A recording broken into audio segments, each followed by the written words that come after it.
Hello and welcome to the Jerusalem Post Election Arena. We are joined here by Yuval Steinitz, Minister of Intelligence and one of the ministers closest to Netanyahu. Thank you for being with us. Pleasure. Yesterday, in a meeting with Likud ministers and members of Knesset, Netanyahu said that he wants you to stand up to the press. Is the media in Israel out to get Netanyahu and try to prevent him from getting reelected? Well, the media was always in favor or more in favor of the Israeli left. And the relations between the media and Netanyahu are not that good. This is well known. You open the newspapers, even this morning, except one, Israel Hayom, all the newspapers are not... In Hebrew.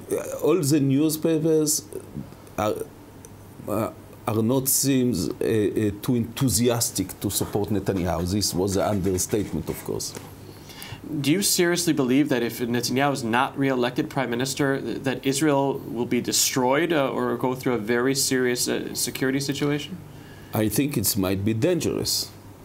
First, because if, unfortunately, Bougie and Tzipi are running the country, I don't think they can handle the Iranian nuclear issue like Netanyahu. Actually, Netanyahu is the spearhead, the global spearhead of the struggle against nuclear Iran.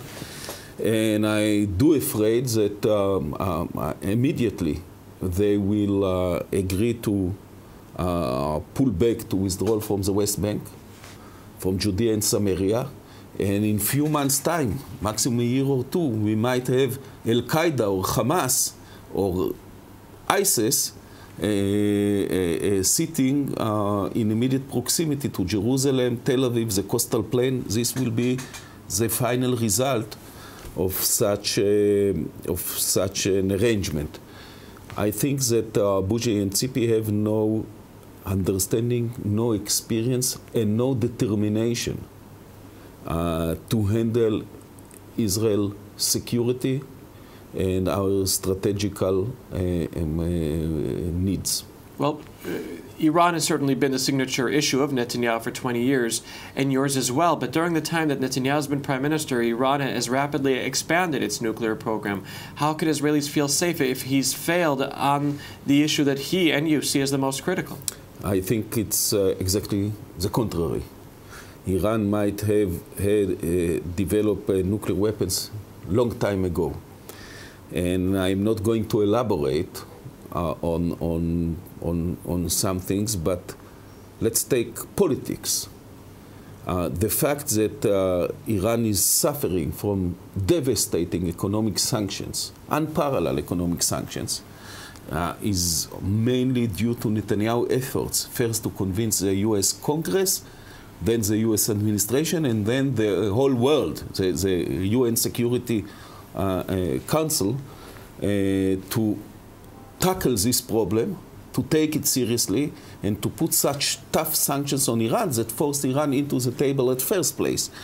Now, even in the interim agreements that we didn't like, we managed to put some remedies, some corrections, like, for example, the dismantling of the medium level of uranium in Iran. They gave up the medium enriched uranium in Iran, and I hope that that Iran will not be able to remain a threshold nuclear state. I can tell you that we have some impact on the P5+1. It's not that we can dictate our positions, but already they put some requests to Tehran that were not there without the Israeli involvement. Okay, so let's turn to Netanyahu's planned trip to Washington that's been so controversial. It's planned for 2 weeks before the election in Israel. Yesterday, Democratic senators who were seriously considering voting to put more sanctions on Iran started saying that now they won't because of Netanyahu's visit. Has the planned visit already backfired? I don't think so. Netanyahu, by the way, I was very careful not to recommend to senators and congressmen to vote for this or that bill, but to speak generally about the Iranian threat and about our concerns from some developments in the ongoing negotiation. I'm confident that Netanyahu's speech to the Congress, which is maybe the most influential forum in the world that one can speak to, might create an impact on not just on the United States of America, but also on the other members of the P5+1 and on the international community, to warn them once again that it's not enough to prevent Iran from developing nuclear weapons, but you should prevent Iran from becoming a threshold nuclear state, from being that close to nuclear weapons. And therefore, I think it's very important that Netanyahu will use this invitation to speak not just to America, but through Congress to the entire world, and to warn the world once more not to sign a bad deal with Iran. Okay, so we're going to end with the yes or no questions that we ask every politician, and we ask you to answer just yes or no. This is very difficult for a philosopher, but I'll do my best. Is Abbas a terrorist? Abbas is educating for terrorism, inciting for terrorism, although he is not a terrorist himself. Return to pre-67 lines? Disaster. This just might no. bring Al-Qaeda or Hamas into immediate proximity with Tel Aviv and Jerusalem. Trading Al-Fahim for Palestine? The Arab citizens of Israel are citizens of Israel.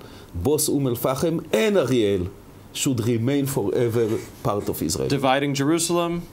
This will inflame just the say no. entire Middle East. Of course, no. This might, I heard that CP is saying, CP was saying that this is conceivable, that this might be the solution. I tell you, we should never divide our capital, Jerusalem, and if somebody will do this, this will enable Hamas and jihadist forces to inflame the entire Middle East from Jerusalem. Is Labor an anti-Zionist party? Many people in Labor are anti-Zionist or at least post-Zionist. If somebody is saying that the Tikva is racist song, or that we shouldn't send our children to defend our country to the IDF, this is not Zionism. In Air Force One for Israeli prime ministers? I heard all the criticism. This is something vital. And so yes. Yeah, of course. Civil marriage? See, I think that in Israel, as a Jewish state, it should be according to the Jewish tradition or Jewish religion. Gay marriage? We have to find the right solution to enable gays to live together as they wish, but in the framework of a Jewish state. Public transportation, Shabbat? I would leave any municipality to decide whether they want public transportation or not. Supermarkets open on Shabbat? Against. And last but not least? Shabbat should remain our day of rest. And this is a Jewish tradition, a Jewish gift to the entire world, and we should keep it in Israel. And last but not least, having Sunday be a day off from work? I think this will be damaging to the economy. We have to be very careful not to make mistakes. It should be thoroughly examined before we decide on such a step. Thank you, Minister Steinitz, for being part of our Jerusalem Post Election Arena. Next week, we'll have more candidates speaking about the pressing issues of our election. Thank you for being with us.